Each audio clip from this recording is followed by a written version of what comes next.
Et on ouvre cette Europe 1 13h avec cet hommage national rendu ce matin à Jacques Delors, figure de la social-démocratie française et ancien président de la Commission européenne. Un hommage solennel en présence de nombreux dirigeants européens et dans la cour des Invalides de Paris.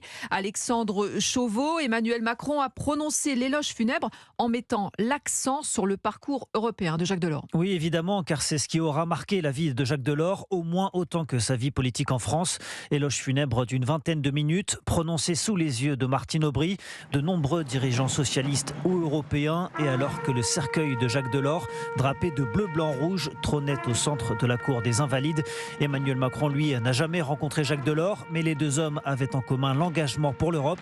Alors, au moment de lui rendre hommage, le chef de l'État insiste naturellement sur son héritage européen. Il laissait quelque chose de plus grand, d'indéplaçable, d'intangible.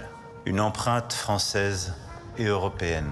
La possibilité d'une Europe unie, celle de Schengen, d'Erasmus, de Maastricht, soudée par des valeurs communes, de Compostelle aux Balkans, de l'Atlantique à la mer Noire, et la force de transformer l'espoir en histoire. Et comme un symbole, après la Marseillaise, c'est l'hymne européen, l'Aude à la joie, qui a été joué par l'orchestre de la garde républicaine. À noter enfin la présence de l'ensemble du gouvernement, réuni sans doute pour la dernière fois avant le remaniement attendu dans les prochains jours. Alexandre Chauveau du service politique d'Europe 1.